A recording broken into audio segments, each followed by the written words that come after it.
ఆ లక్ష్మణుడికి జన్మనిచ్చినటువంటి అదృష్టవంతురాలు సుమిత్ర. జన్మనివ్వడం తేలిక. సౌమిత్రే ఏ మాట పడిందో చూడండి ఆయన నోటి వెంట. సుమిత్ర కుమారుడా అన్నాడు. లక్ష్మణ అనలేదు. ఎందుకు అనలేదు? సుమిత్ర ఒక్కతే ఒక మాట అంది. మీరు రామాయణాన్ని ఒక్క కోణంలో పరిశీలన చెయ్యండి. రామచంద్రమూర్తి అరణ్యవాసానికి వెళ్ళిపోవాలని అడిగింది కైకమ్మ. సరే పంపించేస్తానని వరం ఇచ్చినవాడు దశరథ మహారాజు గారు. నేను వెళ్ళిపోతాను అని ధర్మానికి కట్టుబడి సిద్ధపడిపోయినవాడు రామచంద్రమూర్తి. రామచంద్రమూర్తి అరణ్యవాసానికి వెళ్ళిపోయాడు అనుకోండి, అసలు కథలో ఏ మలుపు లేదనుకోండి. అప్పుడు ఎవరు రాజు అవ్వాలి? రాముడి తర్వాత పుట్టినటువంటి వాడు భరతుడు రాజు అవ్వాలి. భరతుడు రాజు అయ్యాడు అనుకోండి, పట్టాభిషేకం జరిగిందనుకోండి, పట్టాభిషేకంతో పాటే యవ్వరాజ్య పట్టాభిషేకం కూడా జరుగుతుంది. యవ్వరాజ్య పట్టాభిషేకానికి ఎవరిని పిలవాలి? అప్పటికి ఎవరికి పిల్లలు లేరు కాబట్టి భరతుడి తర్వాత పుట్టినటువంటి లక్ష్మణుడికి యవ్వరాజ్య పట్టాభిషేకం చెయ్యాలి. కాబట్టి అంతఃపురంలో ఉండేటటువంటి స్త్రీల యందు లక్ష్మణుడికి రాముడి యందు భక్తి ఉంటే వేరు మాట, పక్కన పెట్టేయండి. కానీ సుమిత్రకి ఒక ఆలోచన రావాలి. ఏ ఆలోచన రావాలి?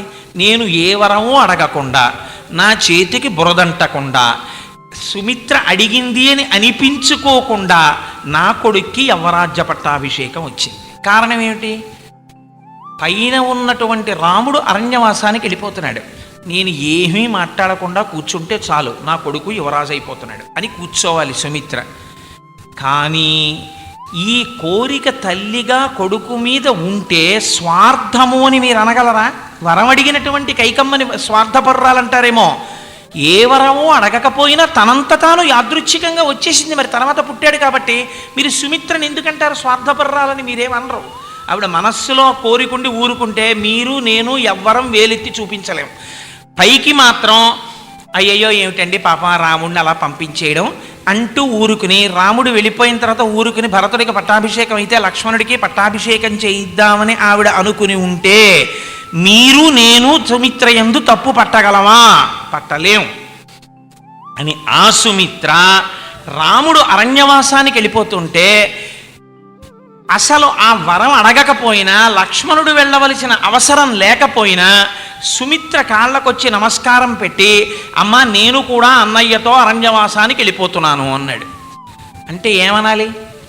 ఓరి పిచ్చాడా, నీకేం వెర్రా వేపకాయరా, ఏమీ అక్కర్లేదు, నువ్వు అలా ఉండింట్లో, నీకు యవరాజ్య పట్టాభిషేకం అవుతుంది, నీకెందుకురా ఈ అల్లరి, నువ్వెందుకు మీ అన్నయ్యతోటి రాముడితోటి? ఇప్పుడు ఆయన ఏం చేస్తాడు? అరణ్యాలకు వెళ్ళిపోతాడు, నువ్వెందుకు రాముడితో అనొద్దండి. తల్లిగా ఒక తల్లి ఆ మాట అంటుందా? అందా ఎవరినైనా పిల్లల్ని?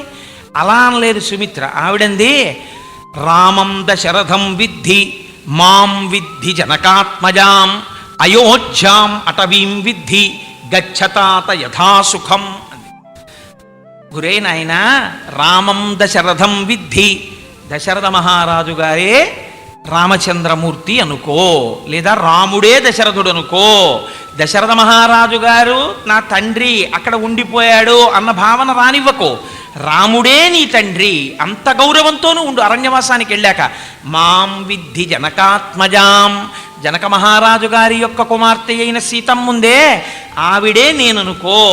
అంటే నీ తల్లి సుమిత్రయే సీతమ్మ రూపంలో ఉన్నది అని అనుకో, లేదా సీతమ్మయే సుమిత్ర అని అనుకో. మాం విద్ధి జనకాత్మజాం, నేను అరణ్యానికి వెళ్ళానన్న భావన రానివ్వకో. అయోధ్యాం అటవీం విద్ధి, ఆ అరణ్యమే అయోధ్య అన్న భావనతో ఉండు. గచ్చ తాత, వెళ్ళిపో రాముడి వెనకాల. మళ్ళీ ఎప్పుడు వస్తావు? రాముడు వస్తే రా, అంతే. గచ్చ తాత యథాసుఖం, సంతోషంగా వెళ్ళిపో రాముడితో. ఈ మాట సుమిత్ర తప్ప ప్రపంచంలో అనగలిగినటువంటి స్త్రీ ఇంకొక ఆవిడ ఉంటుందా?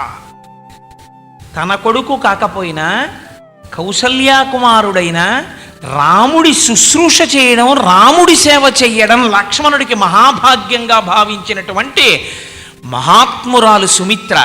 అటువంటి బిడ్డని కంది. ఆ బిడ్డని సుఖం అనుభవించమని, అంతఃపురంలో ఉండమని ఒక్కరోజు అడగలేదు. అటువంటి తల్లికి పుట్టిన కొడుకు ఆ భావనలు ఉండకపోతే ఏముంటాయి? తల్లి కథ వింటున్నవాడు తల్లి నేర్పిన సంస్కారం గురించి చెప్పక చెప్తున్నాడు. సౌమిత్రే, ఆ సుమిత్ర కుమారుడా, ఆఖరికి ఆ అవతారం అయిపోయినా సరే ఇంకో అవతారంలోకి వెళ్ళిపోయినా సరే ఆ లక్ష్మణుడి మీద ఎంత ఆధారపడ్డాడో చూడండి. అంటే తన ధనస్సు ఎక్కడుంటుందో తనకి గుర్తుండదు రాముడికి. అప్పుడు కూడా లక్ష్మణ ఏది నా ధనస్సు ధనస్సు ధనస్సు, ఒత్తిడంతా ఎవరి మీద పడిపోయింది? లక్ష్మణుడి మీద పడిపోయింది. అమ్మో 3 మాటలు అడిగాడు, ఇప్పటికైనా పరిగెత్తుకెళ్ళి తీసుకొచ్చి ఇచ్చేయాలంతే.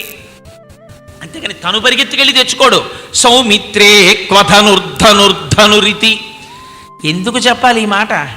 ఆ లీలాశుకులు వాల్మీకి రామాయణం జీర్ణం అయ్యుంటే శ్లోకం అలాగే పడాలి.